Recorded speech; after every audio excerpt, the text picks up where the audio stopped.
Item number 1 माननीय वित्त मंत्री Shrimati Nirmala Sitharaman.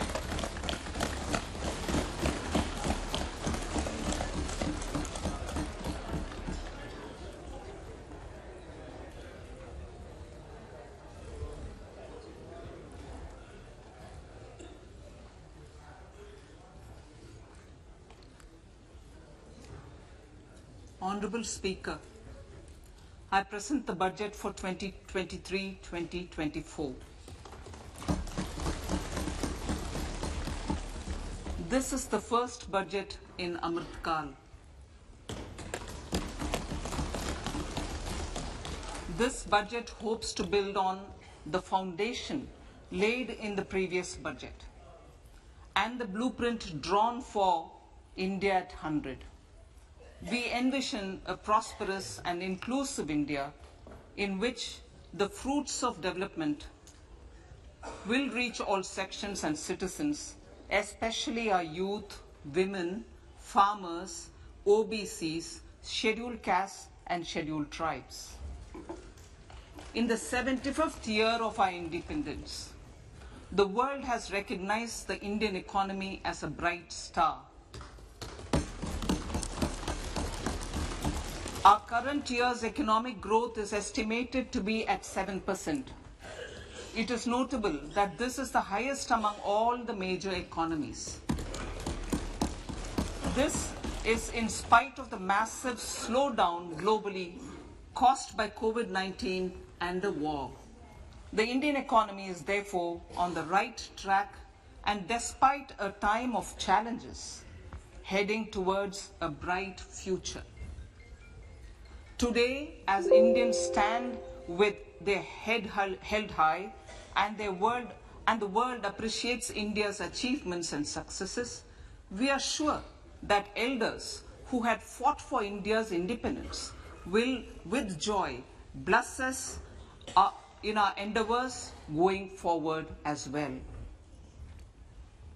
Our focus on wide-ranging reforms and sound policies implemented through Sabka Prayas, resulting in Jan Bhagidari and targeted support to those in need, helped us perform well in trying times.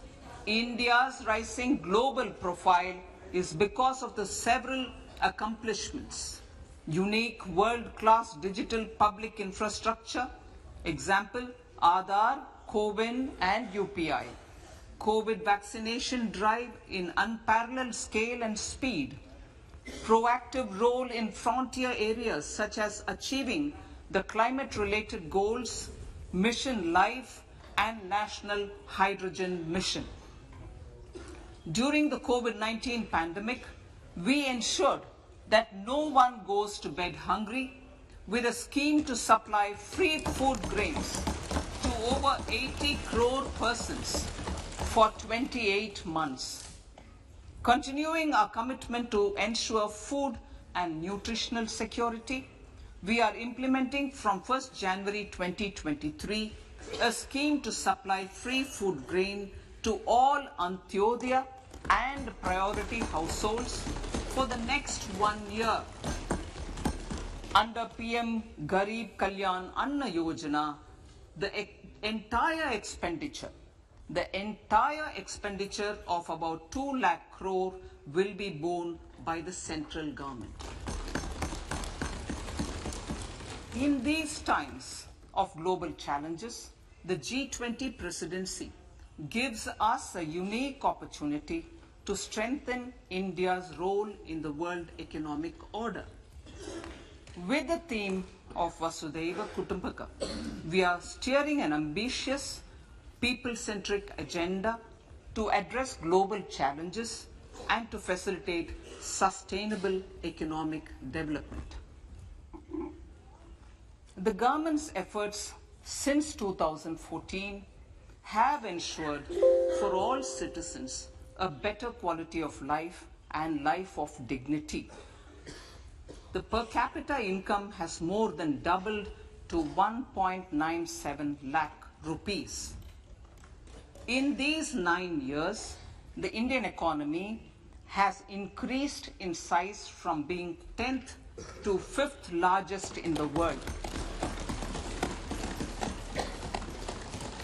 We have significantly improved our position as well as a well-governed and innovative country with a conducive environment for business as reflected in several global indices.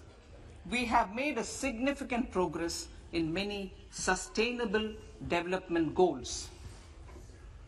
The economy has become a lot more formalized as reflected in the EPFO membership, more than doubling to 27 crore and rupees 7,400 crore digital payments of 126 lakh crore rupees through UPI in 2022.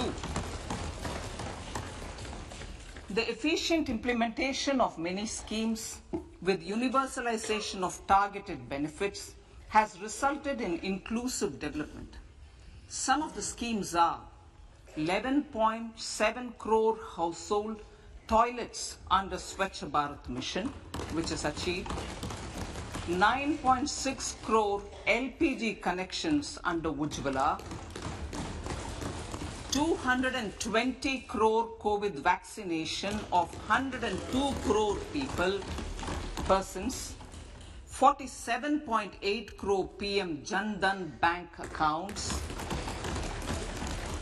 insurance cover for 44.6 crore persons under PM Suraksha Bima and PM Jeevan Jyoti Yojana, and cash transfer of 2.2 lakh crores of rupees to 11.4 crore to over 11.4 crore farmers under PM Kisan Samman Nidhi.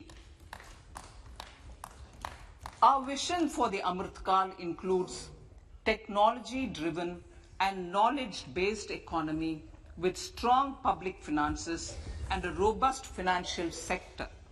To achieve this, Jan Bhagidari through Sabka Saath Sabka Prayas is essential.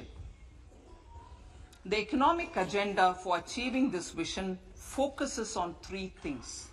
First, facilitating ample opportunities for citizens, especially the youth, to fulfill their aspirations. Second, providing strong impetus to growth and job creation. And third, strengthening macroeconomic stability. To service these focus areas in our journey to India at 100, we believe that the following four opportunities can be transformative during Amrit Kal. Economic empowerment of women. Deen Dayal Antyodaya Yojana National Rural Livelihood Mission has achieved remarkable success by mobilizing rural women into 81 lakh self-help groups. We will enable these groups to reach the next stage of economic empowerment through formation of large producer enterprises or collectives, with each having several thousand members and managed professionally. They will be helped with raw materials supply and for better design, quality, branding and marketing of their products.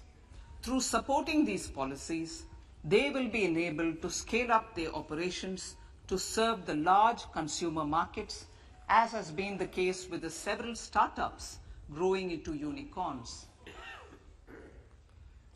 PM Vishwakarma Kaushal Samman, PM Vikas. For centuries, traditional artisans and craftspeople who work with their hands using tools have brought renown for India.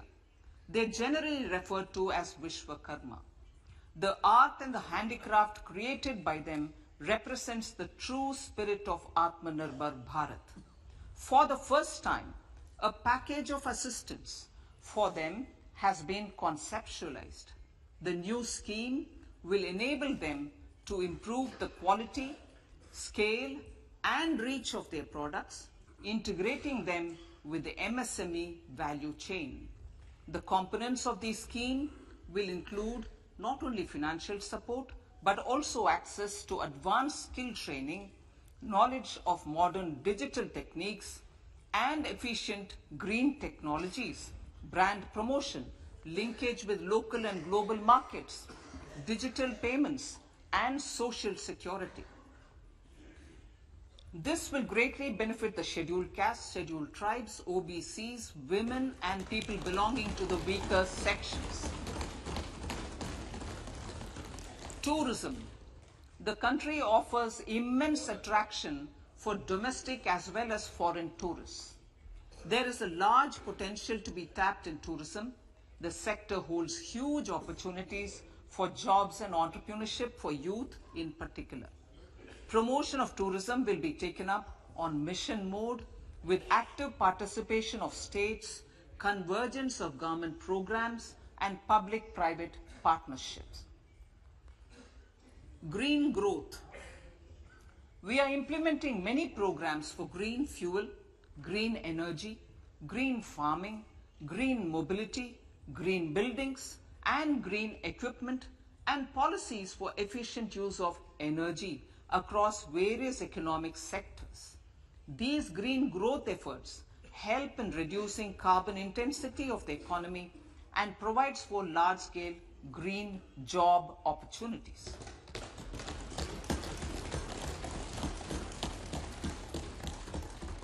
Priorities of this budget. The budget adopts the following 7 priorities. They complement each other and act as the Saptarishi guiding us through the Amritkal. Inclusive development, reaching the last mile, infrastructure and investment, unleashing the potential, green growth, youth power, and financial sector. I now speak on the priority number 1, inclusive development. The government's philosophy of Sabka Saath, Sabka Vikas has facilitated inclusive development covering in specific farmers, women, youth, OBCs, scheduled castes, scheduled tribes, Divyangjan, and economically weaker sections, and overall priority for the underprivileged, Vanchiton ko Variyata. There has also been a sustained focus on Jammu Kashmir, Ladakh, and the Northeast. This budget builds on those efforts. Digital public infrastructure for agriculture. Digital public infrastructure for agriculture will be built as an open source, open standard, and interoperable public good. This will enable inclusive farmer-centric solutions through relevant information services for crop planning and health, improved access to farm inputs, credit and insurance, help for crop estimation, market intelligence, and support for growth of agri-tech industry and startups.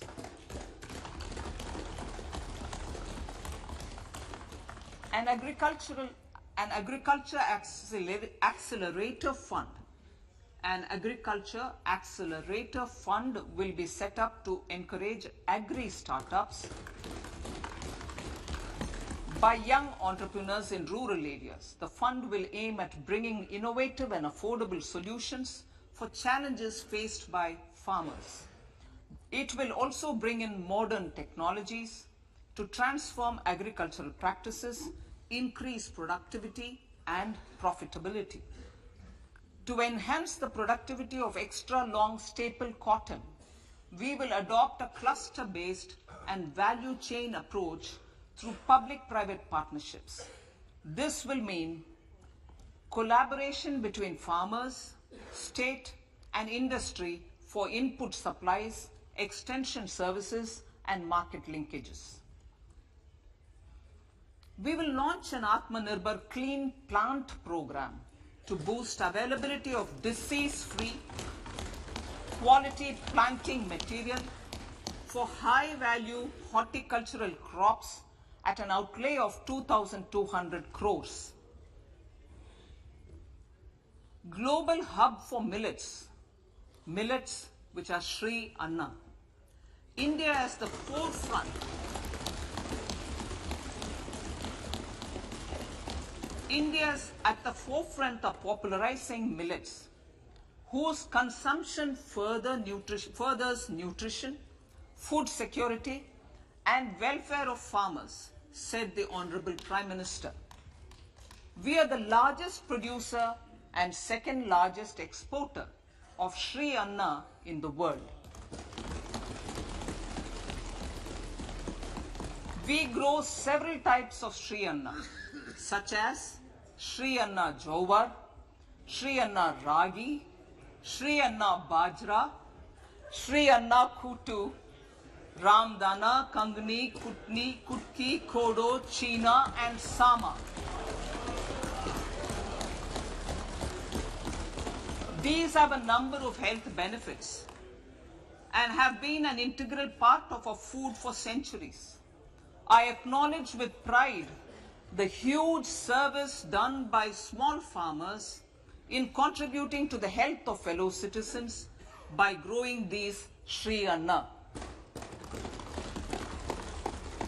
Now, to make India a global hub for Sri Anna, the Indian Institute of Millet Research, ideally Indian Institute of the Sri Anna Research, Hyderabad, will be supported as the center of excellence for sharing best practices, research, and technologies at the international level. The agricultural credit target will be increased to 20 lakh crores with focus on animal husbandry, dairy, and fisheries. We will launch a new sub-scheme of PM Matsya Sampada Yojana, which is an existing scheme, but we launch a new sub-scheme with targeted investment of 6,000 crores to further enable activities of fishermen, fish vendors, and micro and small entrepreneurs, improve value chain efficiencies, and expand the market. For farmers, especially small and marginal farmers and other marginalized sections, the government is promoting cooperative-based economic development model. A new Ministry of Cooperation was formed with a mandate to realize the vision of Sahakar Se Samriddhi.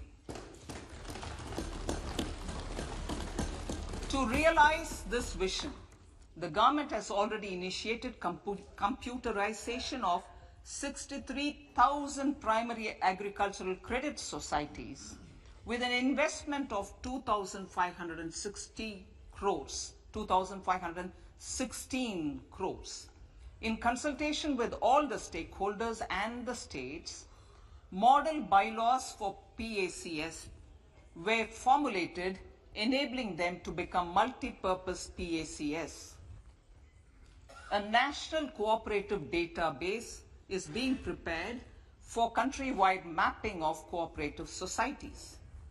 With this backdrop, we will implement a plan to set up massive decentralized storage capacity.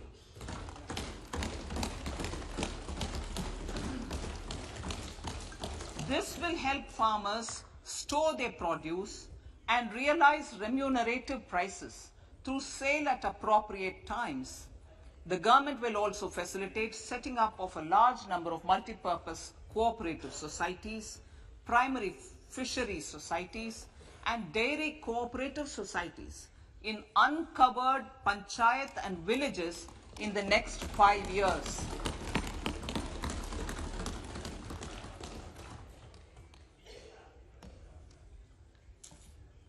Health, education, and skilling.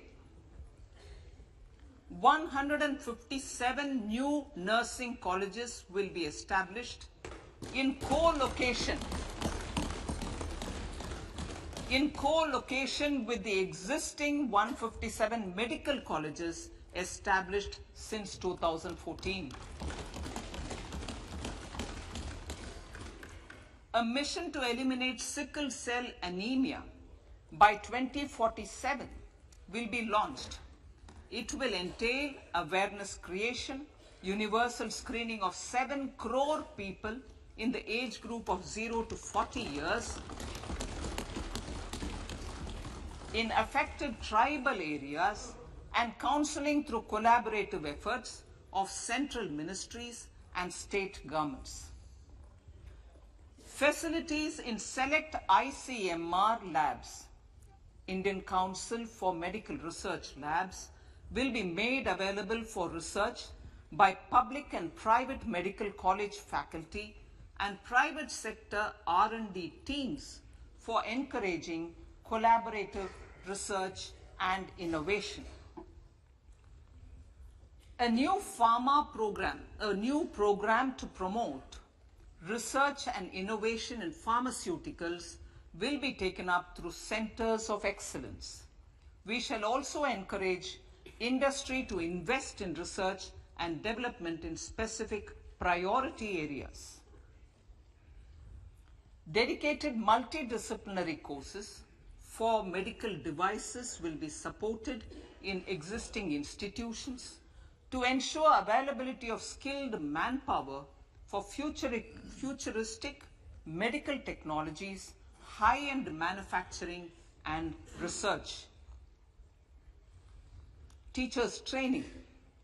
Teachers training will be re-envisioned through innovative pedagogy, curriculum transaction, continuous professional development, dipstick surveys, and ICT implementation. The District Institute of Education and Training will be developed as vibrant institutes of excellence for this purpose.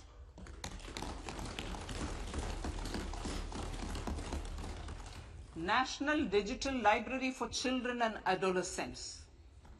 A National Digital Library for Children and Adolescents will be set up for facilitating availability of quality books across geographies, languages, genres, and levels, and device-agnostic accessibility. States will be encouraged to set up physical libraries for them at panchayat and ward levels and provide infrastructure for accessing the National Digital Library resources. Additionally, to build a culture of reading and to make up for pandemic time learning loss, the National Book Trust, the Children's Book Trust, and other sources will be encouraged to provide and replenish non-curricular titles in regional languages and in English to these physical libraries. Collaboration with NGOs that work in literacy will also be a part of this initiative to inculcate financial literacy. Financial sector regulators and organizations will be encouraged to provide age-appropriate reading material to these libraries. I move to priority 2, reaching the last mile. Prime Minister Vajpayee's government, the Ministry of Tribal Affairs, and the Department of Development of Northeast Region to provide a sharper focus to the objective of reaching the last mile. Our government has formed the ministries of Ayush, Fisheries, Animal Husbandry and Dairying, Skill Development, Jal Shakti and Cooperation. Building on the success of the Aspirational Districts program, the government has recently launched the Aspirational Blocks program covering 500 blocks for saturation of essential government services across multiple domains such as health, nutrition, education, agriculture, water resources, financial inclusion, skill development, and basic infrastructure.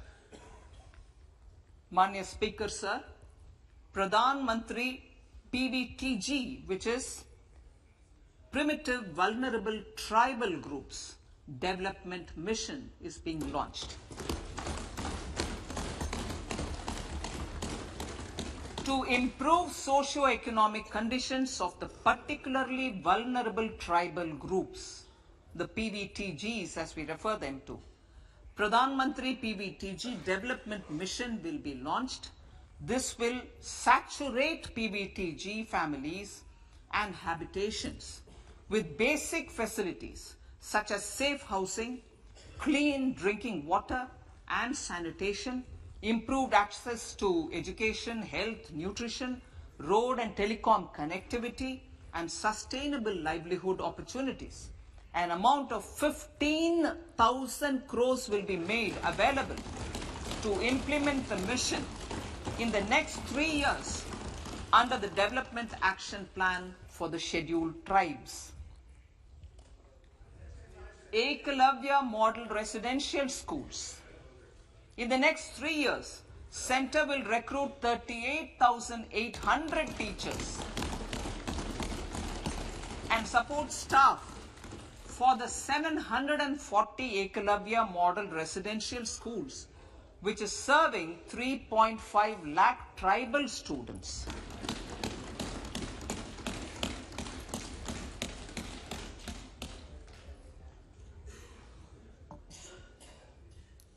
In the drought-prone central regions of Karnataka, central assistance of 5,300 crore will be given to Upper Bhadra project to provide sustainable micro irrigation and filling up of surface tanks for drinking water. PM Awas Yojana. The outlay for PM Awas Yojana is being enhanced by 66% to over 79,000 crores. Bharat Shared Repository of Inscriptions will be set up in a digital epigraphy museum with digitization of 1 lakh ancient inscriptions in the first stage. Support for poor prisoners. For poor persons who are in prisons and unable to afford the penalty or the bail amount, required financial support will be provided. Priority number 3, infrastructure and investment. Investments in infrastructure and productive capacity have a large multiplier impact on growth and employment. After the subdued period of the pandemic, private investments are growing again. The budget takes the lead once again to ramp up the virtuous cycle of investment and job creation. Honorable Speaker, sir, the capital investment outlay is being increased steeply for the 3rd year in a row by 33% to 10 lakh crores, which would be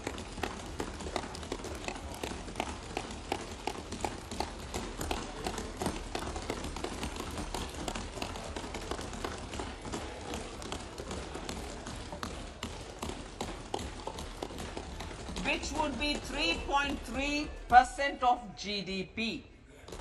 This will almost be 3 times the outlay made in 2019-20.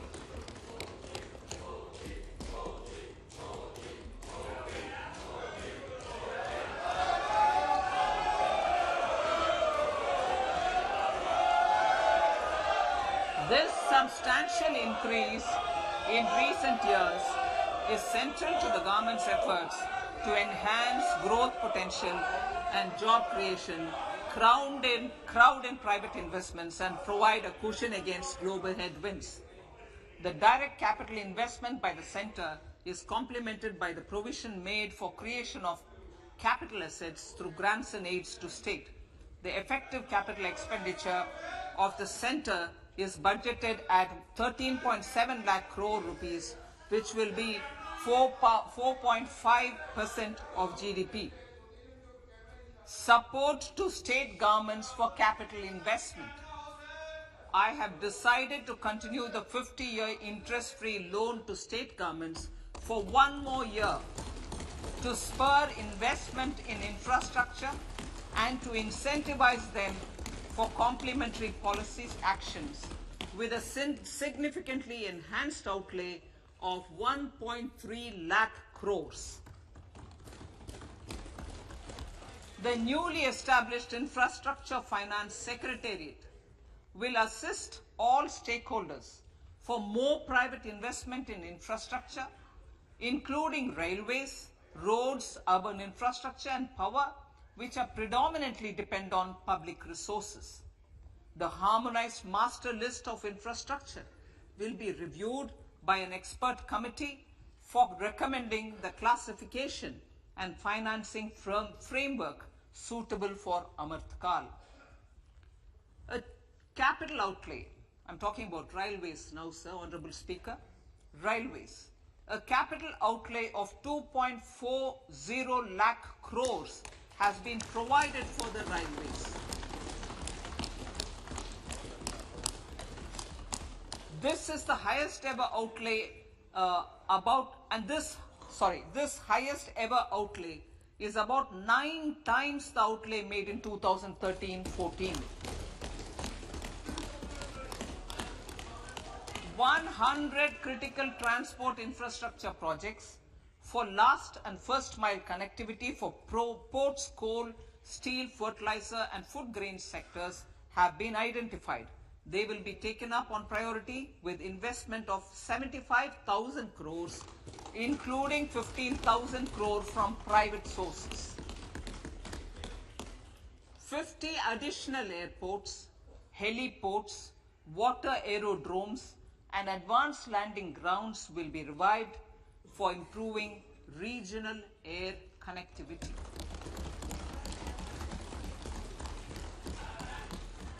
Sustainable cities for tomorrow.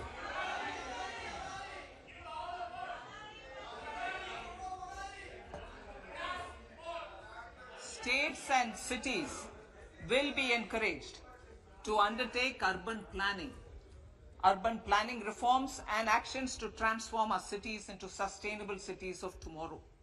This means efficient use of land resources, adequate resources for urban infrastructure, transit-oriented development, enhanced availability and affordability of urban land and opportunities for all. Through property tax governance reforms and ring-fencing user charges on urban infrastructure, cities will be incentivized to improve their creditworthiness for municipal bonds. Like the RIDF, an Urban Infrastructure Development Fund will be established through use of priority sector lending shortfall. This will be managed by the National Housing Bank and will be used by public agencies to create urban infrastructure in Tier 2 and Tier 3 cities. States will be encouraged to leverage resources from the grants of the 15th Finance Commission as well as existing schemes to adopt appropriate user charges while accessing the UIDF. We expect to make available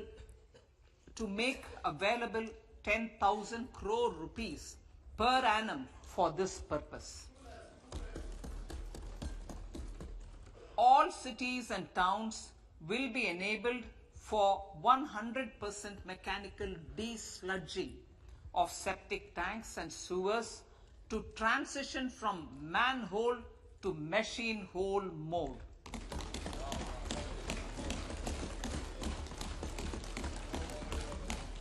Enhanced focus will be provided for scientific management of dry and wet waste.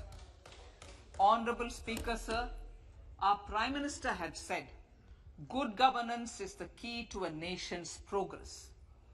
Our government is committed to providing a transparent and accountable administration which works for the betterment and welfare of common citizens.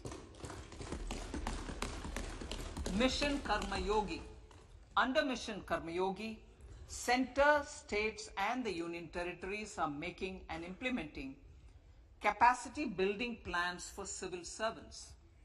the government has also launched an integrated online training platform, iGot Karmayogi, to provide continuous learning opportunities for lakhs of government employees to upgrade their skills and facilitate people-centric approach.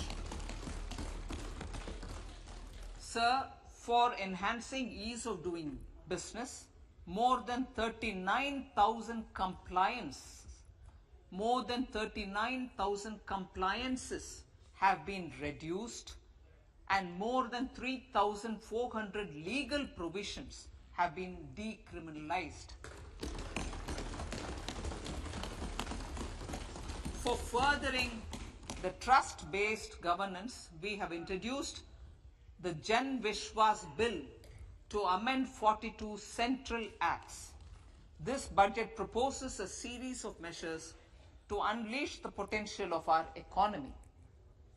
Centers of Excellence for Artificial Intelligence.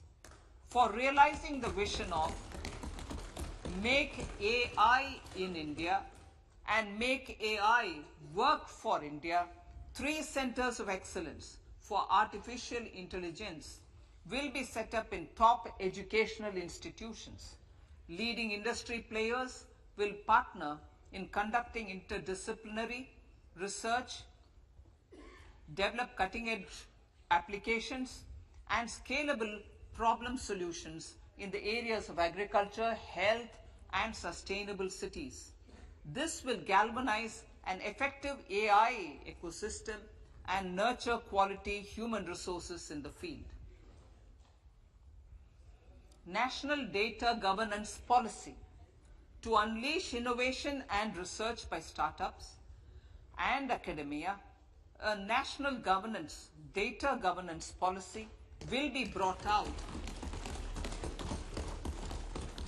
This will enable access to anonymized data. The KYC process will be simplified, adopting a risk-based instead of one-size-fits-all approach. The financial sector regulators will also be encouraged to have a KYC system fully amenable to meet the needs of digital India. One-stop solution for identity and address updating.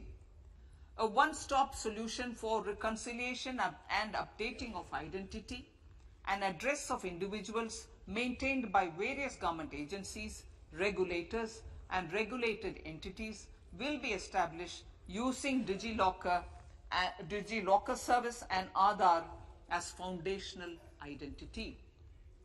Speaker, sir, common business identifier.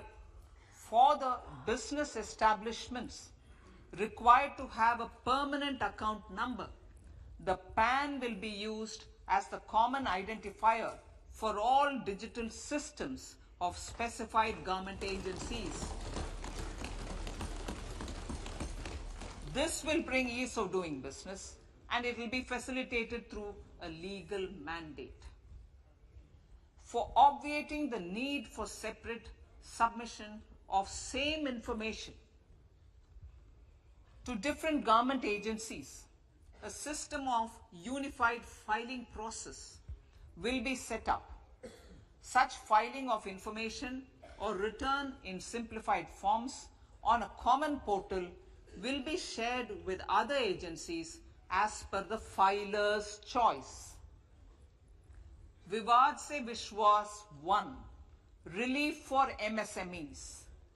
In cases of failure by MSMEs to execute contracts during the COVID period, 95% of the forfeited amount relating to the bid or performance security will be returned to them by government and government undertakings. This will provide relief to the MSMEs. Vivad Se Vishwas 2. Settling contractual disputes. To settle contractual disputes of government and government undertakings, wherein arbitral award is under challenge in a court, a voluntary settlement scheme with standardized terms will be introduced. This will be done by offering graded settlement terms depending on pendency level of the dispute. The state support mission of Niti Aayog will be continued for 3 years for our collective efforts towards national priorities. Result-based financing.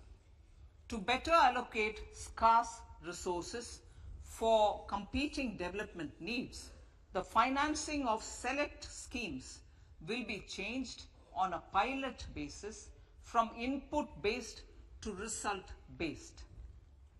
E-courts. For efficient administration of justice, Phase 3 of e-courts projects Phase 3 of the e-courts project will be launched with an outlay of 7,000 crores. Fintech services in India have been facilitated by our digital public infrastructure, including Aadhaar, PM Jan Dhan Yojana, Video, KYC, India Stack, and UPI.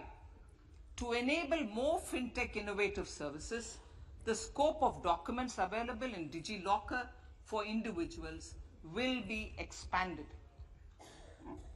An entity DigiLocker will be set up for the use by MSMEs, large businesses, and also charitable trusts. This will be towards storing and sharing documents online securely whenever needed with various authorities, regulators, banks, and other business entities. 5G services. 100 labs for developing applications using 5G services will be set up in engineering institutions.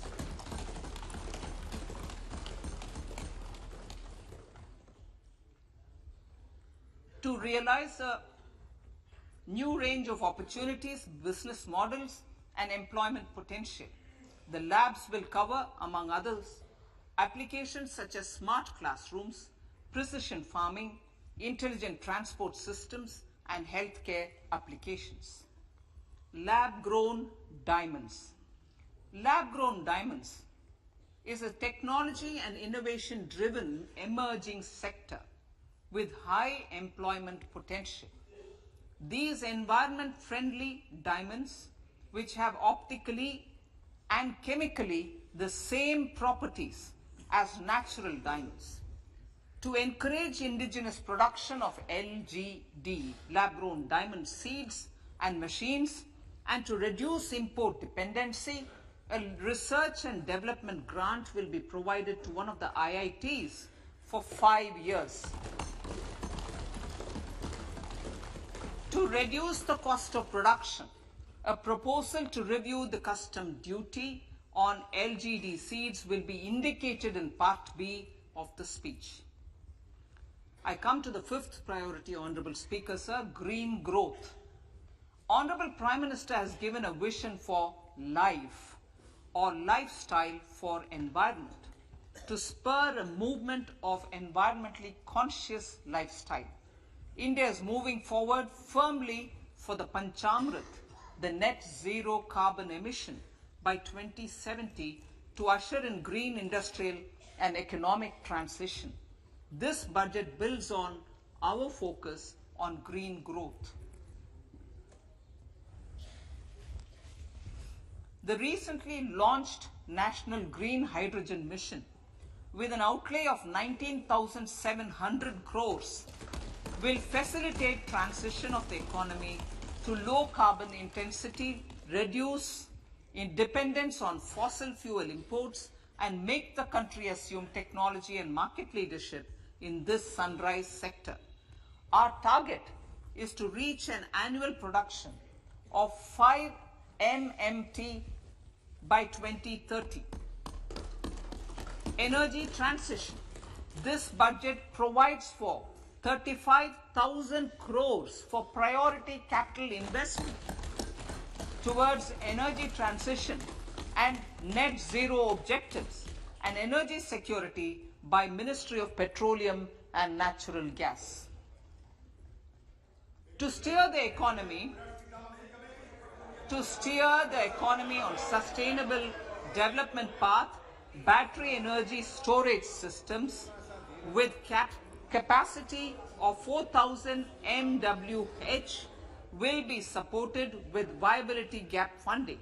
A detailed framework for pumped storage projects will also be formulated. Renewable energy evacuation. The interstate transmission system for evacuation and grid integration of 13 gigawatt renewable energy from Ladakh will be constructed with investment of 20,700 crore, including central support of 8,300 crores. Green Credit Program. For encouraging behavioral change, a green credit program will be notified under the Environment Protection Act. This will incentivize environmentally sustainable and responsive actions by companies, individuals, and local bodies, and help mobilize additional resources for such activities. PM Program for Restoration, Awareness, Nourishment, and Amelioration of Mother Earth, PM Pranam, will be launched to incentivize states and union territories to promote alternative fertilizers and balanced use of chemical fertilizers. Go Bardhan Scheme. 500 new waste to wealth plants under Go Bardhan, galvanizing organic, bio and all resources done. Go Bardhan scheme will be established for promoting circular economy. These will include 200 compressed biogas plants, including 75 plants in urban areas, and 300 community or cluster-based plants at a total investment of 10,000 crores. I will refer to this in Part B also. In due course, a 5% CBG mandate will be introduced for all organizations marketing natural and biogas. For collection of biomass and distribution of biomanure, appropriate fiscal support will also be provided.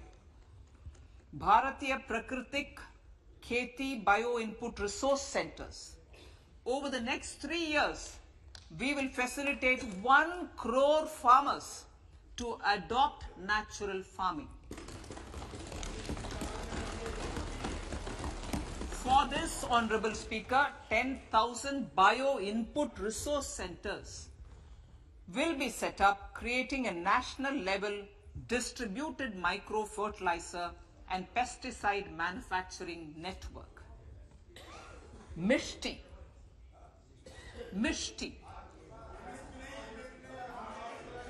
Building on India's success in afforestation, mangrove initiative for shoreline habitats and tangible incomes, Mishti, will be taken up for mangrove plantation along the coastline and on salt pan lands wherever feasible through convergence between Manrega, Campa, Fund and other sources. Amrit Dharohar. Wetlands are vital ecosystems which sustain biological diversity. In his latest Mann Ki Baat, the Prime Minister said, now, I quote, now the total number of Ramsar sites in our country has increased to 75, whereas before 2014, there were only 26, unquote. Local communities have always been at the forefront of conservation efforts. The government will promote their unique conservation values through Amrit Dharohar, a scheme that will be implemented over the next 3 years to encourage optimal use of wetlands and enhance biodiversity, carbon stock, ecotourism opportunities, and income generation for local communities. Coastal shipping. Coastal shipping will be promoted as the energy efficient and lower cost mode of transport, both for passengers and freight, through PPP mode with viability gap funding. Vehicle replacement. Vehicle replacement is an important continuing policy, replacing the old political,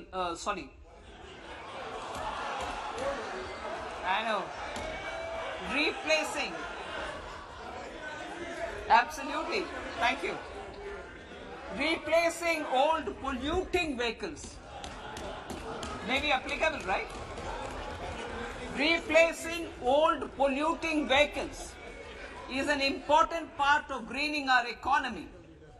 In furtherance of the vehicle scrapping policy mentioned in Budget 21-22, I have allocated adequate funds to scrap old vehicles of the central government. States will also be supported in replacing old vehicles and old state ambulances. Honorable Speaker, sir, I move to priority 6, youth power. To empower our youth and help the Amrit PD realize their dreams, we have formulated the National Education Policy, which is very wide in its scope, but one of the things is also to focus on skilling, adopted economic policies that facilitate job creation at scale and have supported business opportunities. Pradhan Mantri Kaushal Vikas Yojana. Pradhan Mantri Kaushal Vikas Yojana 4.0 will be launched to skill lakhs of youth within the next 3 years. On-job training, industry partnership, and alignment of courses with needs of industry will be emphasized. The scheme will also cover new age courses for Industry 4.0 like coding, AI, robotics, mechatronics, IoT, 3D printing, drones, and other soft skills. To skill youth for international opportunities, 30 Skill India International Centers will be set up across different states. The digital ecosystem for skilling will be further expanded with the launch of a unified Skill India digital platform for enabling demand-based formal skilling, linking with employers including MSMEs, and facilitating access to entrepreneurship schemes. To provide stipend support to 47 lakh youths in 3 years, direct benefit transfer under a pan-India national apprenticeship promotion scheme will be rolled out. Tourism. Honorable Speaker, sir, with an integrated and innovative approach, at least 50 destinations will be selected through challenge mode. In addition to aspects such as physical connectivity, virtual connectivity, tourist guides, high standards for food streets, and tourist security, all the relevant aspects would be made available on an app to enhance tourist experience. Every destination would be developed as a complete package. The focus of development of tourism would be on domestic as well as foreign tourists.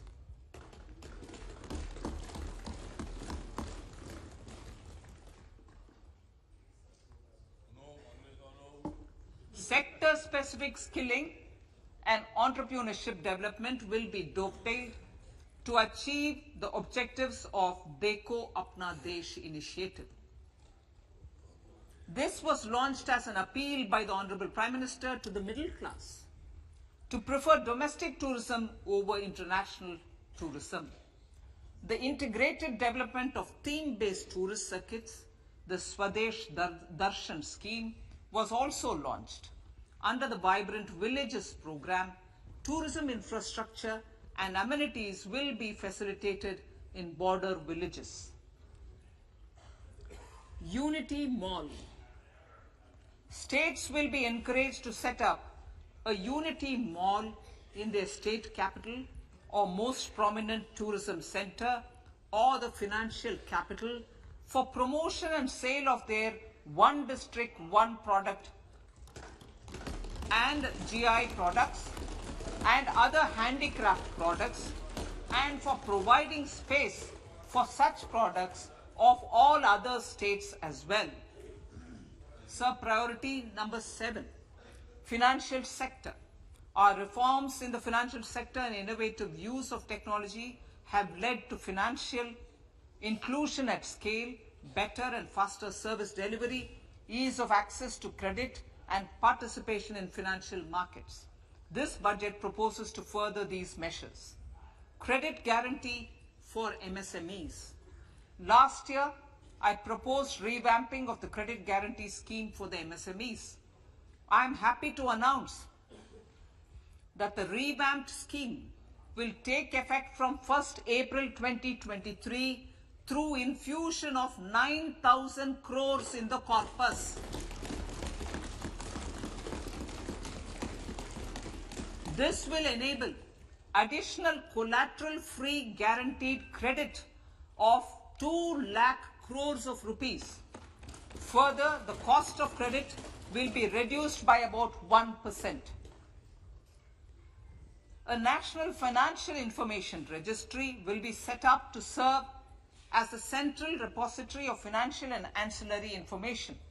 This will facilitate efficient flow of credit, promote financial inclusion, and foster financial stability. A new legislative framework will govern this credit public infrastructure and will be designed in consultation with the RBI. To meet the needs of Amritkal and to facilitate optimum regulation in the financial sector, public consultation, as necessary and feasible, will be brought to the process of regulation making and issuing subsidiary directions. To simplify, to ease, and to reduce cost of compliance, financial sector regulators will be requested to carry out a comprehensive review of existing regulations. For this, they will consider suggestions from public and regulated entities. Time limits to decide the application under various regulations will also be laid down. Honorable Speaker, sir, to enhance business activities in GIFT IFSC, the following measures will be taken. Delegating powers under the SEZ Act to the IFSCA to avoid dual regulation. Setting up a single window IT system for registration and approval of IFSCA, SEZ authorities, GSTN, RBI, SEBI, and IRDAI. Permitting acquisition financing by IFSC banking units of foreign banks. Establishing a subsidiary of Exim Bank for trade refinancing. Amending IFSCA Act for statutory provisions for arbitration, ancillary services, and avoiding dual regulation under the SEZ Act, and recognizing offshore derivative instruments as valid contracts. Honorable Speaker, sir, data embassy. For countries looking for digital continuity solutions, we will facilitate setting up of their data embassies in GIFT IFSC.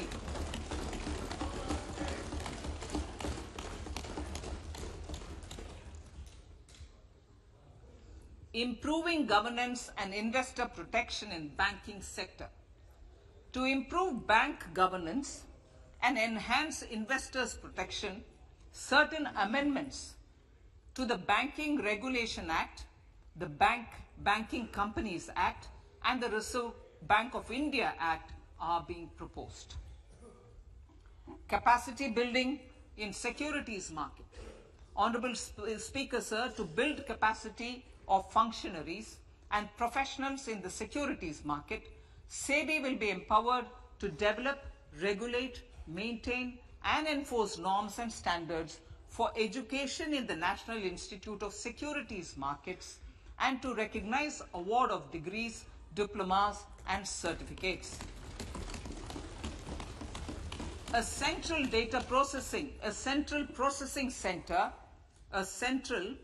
center will be set up for faster response to companies through centralized handling of various forms filed with field officers under the Companies Act. Reclaiming of shares and dividends. For investors to reclaim unclaimed shares and unpaid dividends from the Investor Education and Protection Fund Authority with ease, from the Investor Education and Protection Fund Authority with ease, an integrated IT portal will be established. Digital payments continue to find wide acceptance. In 2022, they show an increase of 76% in transaction and 91% in value. Fiscal support for this digital public infrastructure will continue in 2023-2024. आजादी का अमृत महोत्सव, महिला सम्मान बचत पत्र. For commemorating Azadi Ka Amrit Mahotsav, a one-time new small savings scheme, Mahila Samman Savings Patra or Savings Certificate, Mahila Samman Savings Certificate will be made available for a 2-year period up to March 2025.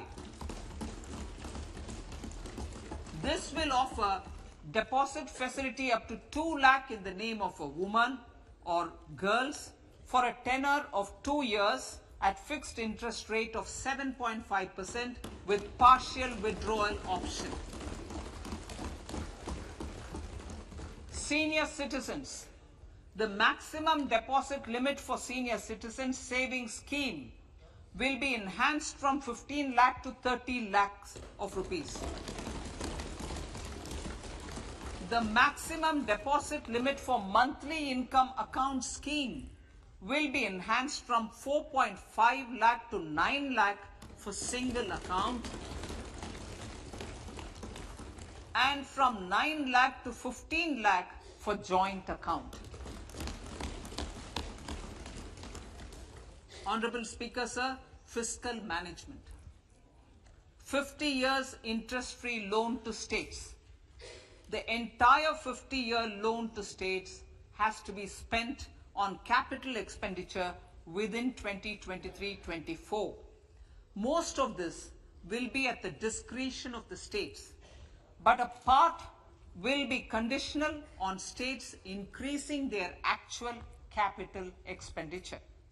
Parts of the outlay will also be linked to or allocated for the following purposes: scrapping old government vehicles, urban planning reforms and actions, financing reforms in urban local bodies to make them creditworthy for municipal bonds, housing for police personnel above or as part of the police station, constructing unity malls, children and adolescent libraries and digital infrastructure, and state share of capital expenditure of central schemes.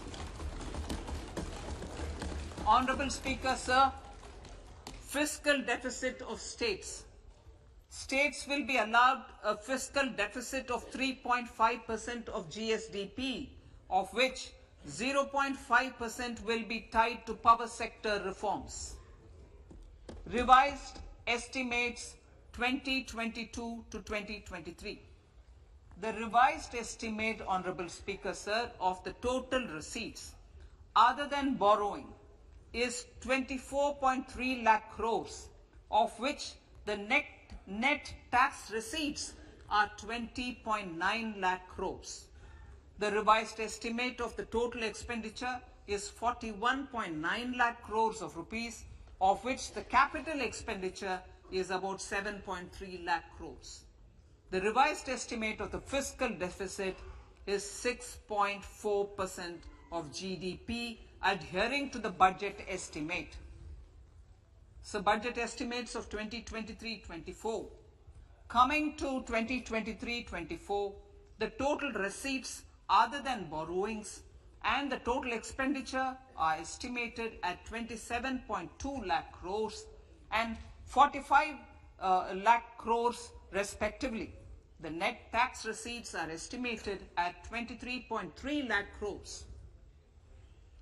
The fiscal deficit is estimated to be 5.9% of the GDP. In my budget speech for 21-22, I had announced that we plan to continue the path of fiscal consolidation, reaching a fiscal deficit of below 4.5% by 2025-26 with a fairly steady decline over the period. We have adhered to this path, and I reiterate my intention to bring the fiscal deficit below 4.5% of GDP by 2025-26. To finance the fiscal deficit in 2023-24, the net market borrowings from dated securities are estimated at 11.8 lakh crores. The balance financing is expected to come from small savings and other sources.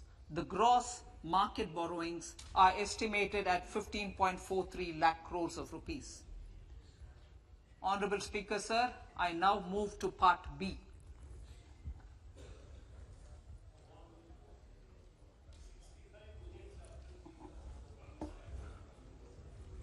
Indirect taxes. My indirect tax proposals will aim to promote exports, boost domestic manufacturing, enhance domestic value addition, encourage green energy and mobility. A simplified tax structure with fewer tax rates helps in reducing compliance burden and improving tax administration. I propose to reduce the number of basic customs duty rates on goods other than textiles and agriculture from 21 to 13. As a result, there are minor changes in the basic custom duties, cesses and surcharges on some items including toys, bicycle, automobiles and naphtha. Green mobility.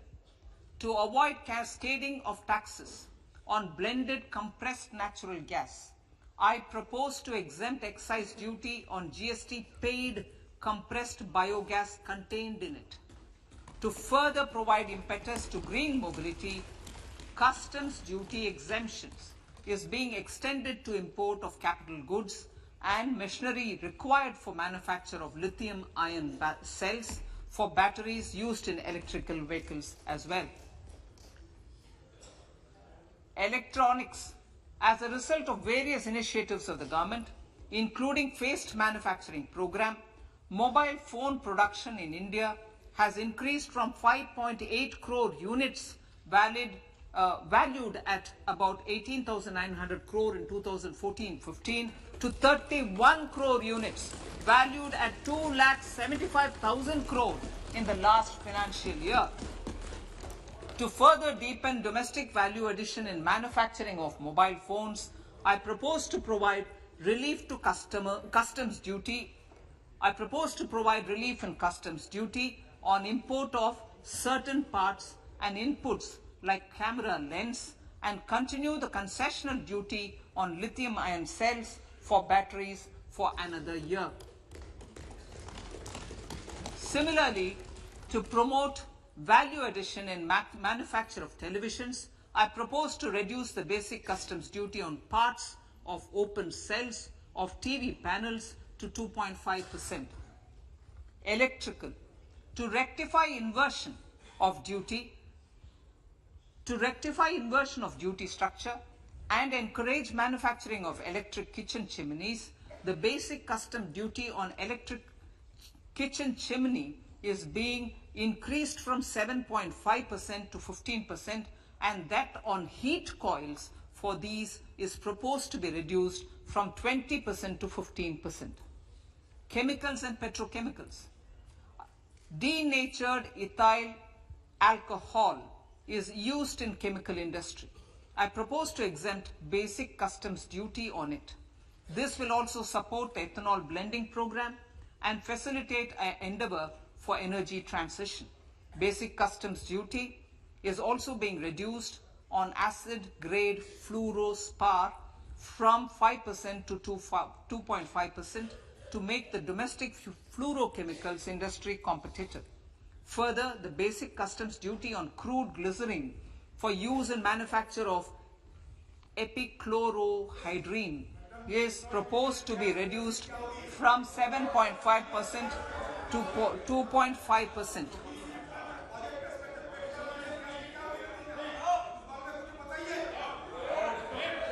Marine products.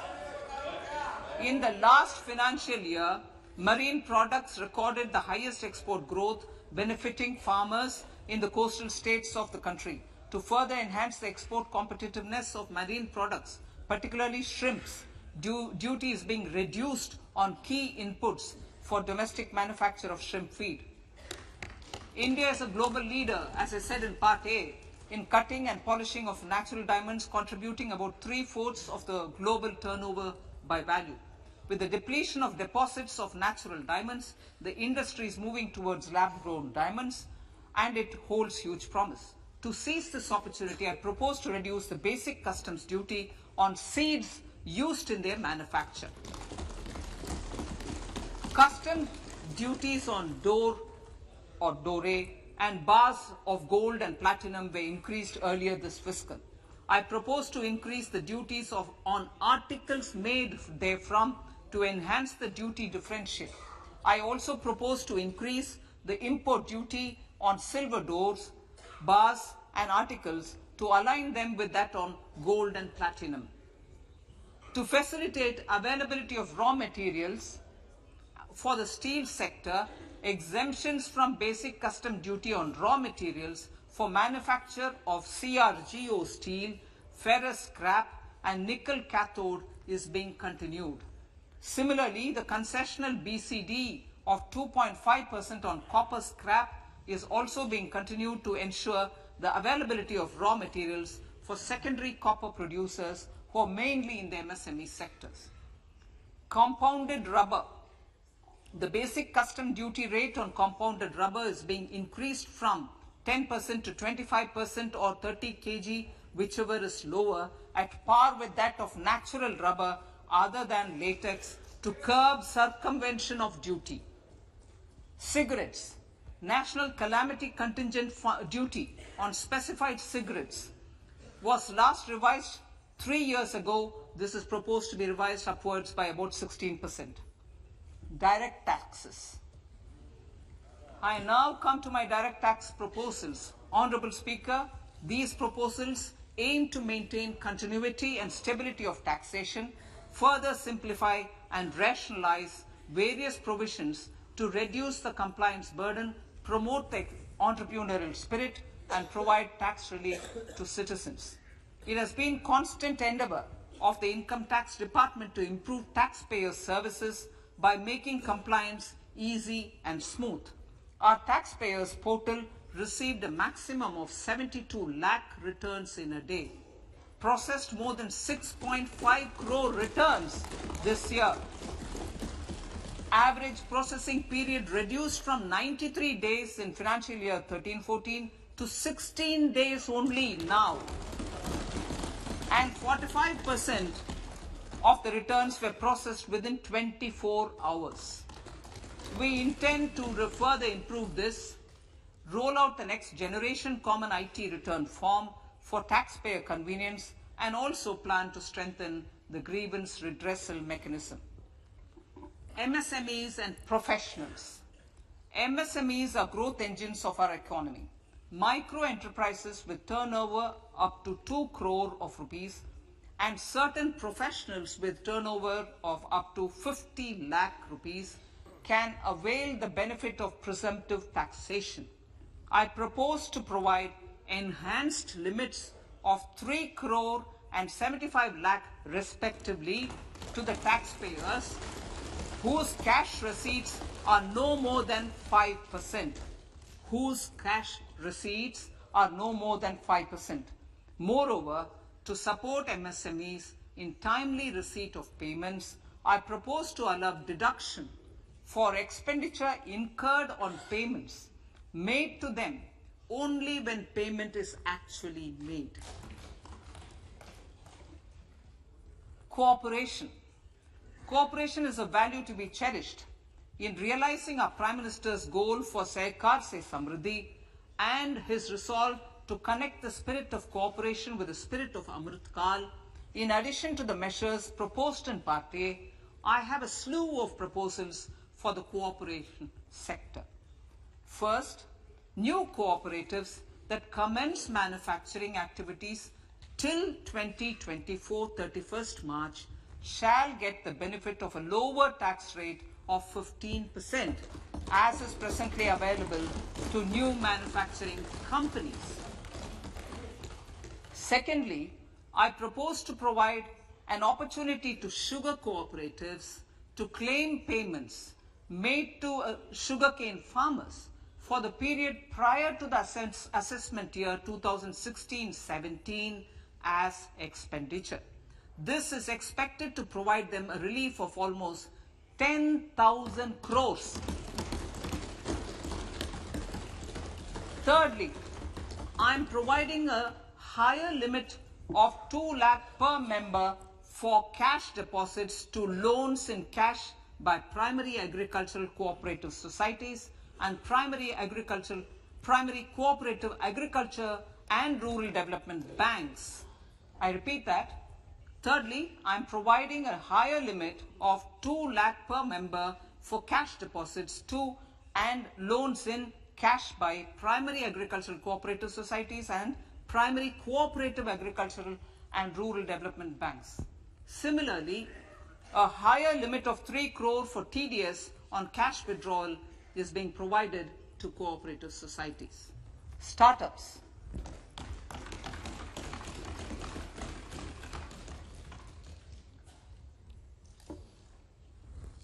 Entrepreneurship is vital for a country's economic development. We have taken a number of measures for startups and they have borne results. India is now the third largest ecosystem for startups globally and ranks second in innovation quality among middle-income countries. I propose to extend the date of incorporation for income tax benefits to startups from 31/3/2023 to 31/3/2024. I further propose to provide the benefit of carry forward of losses on change of shareholding of startups from 7 years of incorporation to 10 years.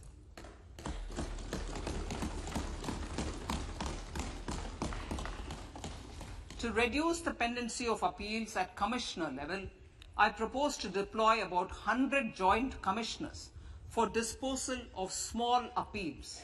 We shall also be more selective in taking up cases for scrutiny of returns already received this year.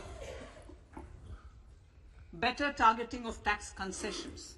For better targeting of tax concessions and exemptions, I propose to cap deduction from capital gains on investment in residential house under Section 54 and Section 54F to 10 crores. Another proposal with similar intent is to limit income tax exemption from proceeds of insurance policies with very high value. Rationalization. Honorable Speaker, sir, there are a number of proposals relating to rationalization and simplification. Income of authorities, boards, and commissions set up by statutes of union or state for the purpose of housing, development of cities, towns, and villages, and regulating and developing an activity or matter is proposed to be exempted from income tax.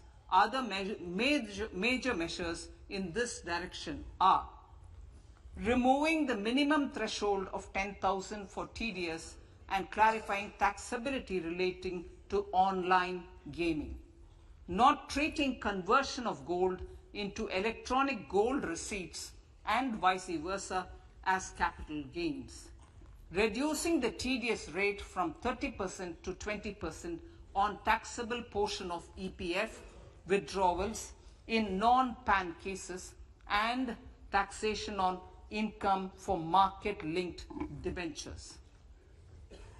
Other major proposals in the finance bill relate to the following: extension of period of tax benefits to funds relocating to IFSC, GIFT City till 31/3/2025, decriminalization under Section 276A of the Income Tax Act, allowing carry forward of losses on strategic disinvestment, including that of IDBI Bank, and providing EEE status to Agnivir Fund.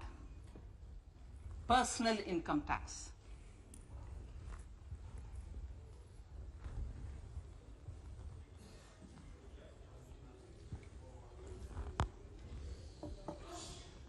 Now I come to what everyone is waiting for. Personal income tax. I have 5 major announcements to make in this regard. These primarily benefit our hard-working middle class. The first one concerns rebate. Currently, those with income up to 5 lakh do not pay any income tax in both old and new regimes. I propose to increase the rebate limit to 7 lakhs in the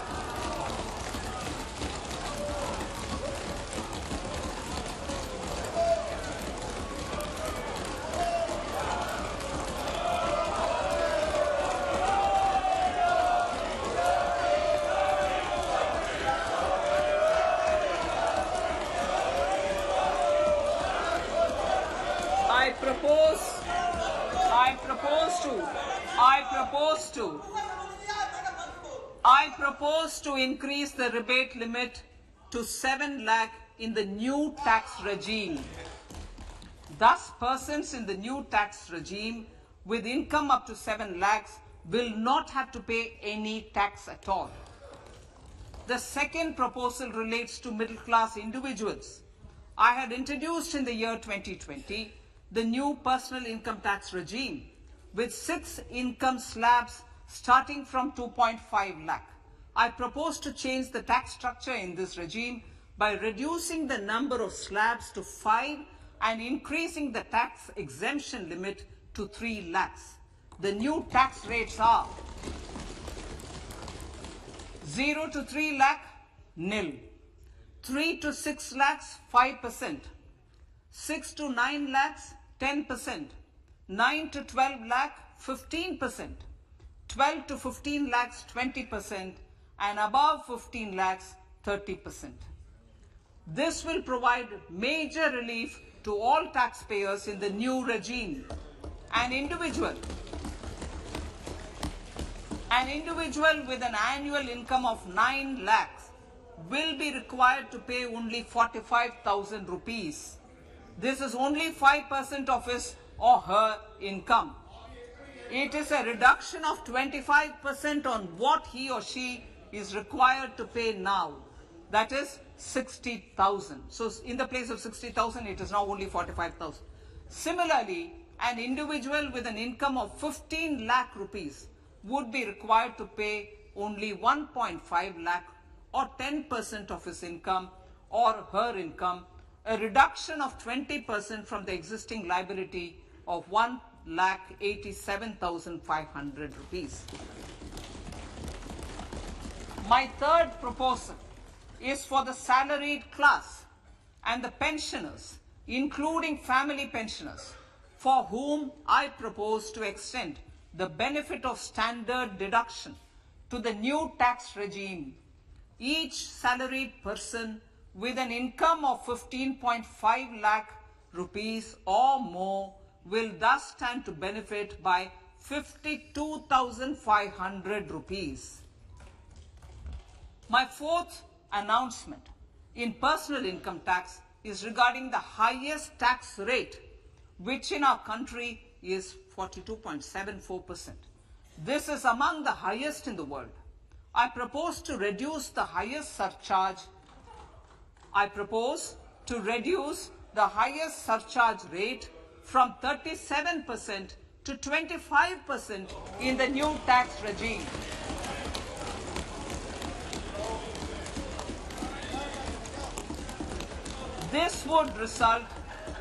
This would result in reduction of the maximum rate.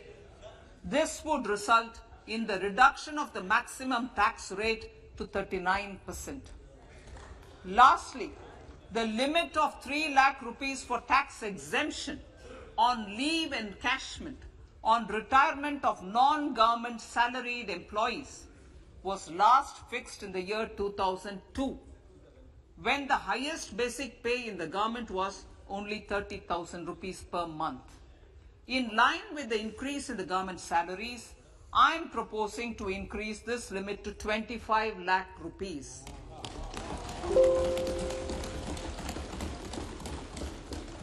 We are also making the new income tax regime as the default tax regime. However, citizens will continue to have the option to avail the benefit of the old tax regime. Apart from these, I am also making some other changes as given in the annexure. As a result of these proposals, revenue of about 38,000 crore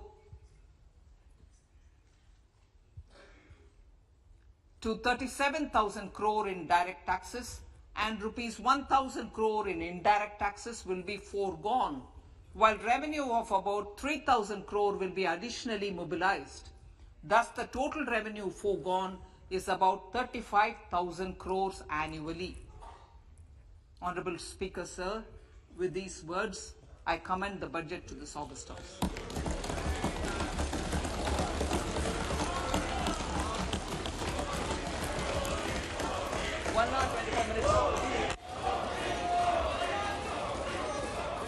item number 1 माननीय item number 2 Shrimati Nirmala Sitharaman ji. Sir, with your permission, I lay on the table of the following statements.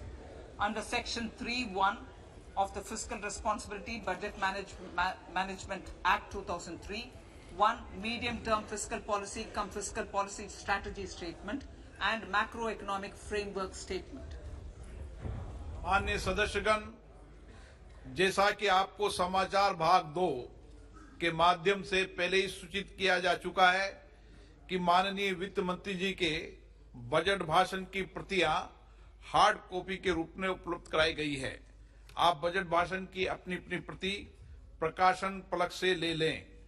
आपको ये भी सूचित किया जाता है कि माननीय मंत्री द्वारा बजट प्रस्तुत किए जाने के पश्चात उसकी प्रतियां आपको मेंबर्स पोर्टल के माध्यम से उपलब्ध करा दी जाएगी.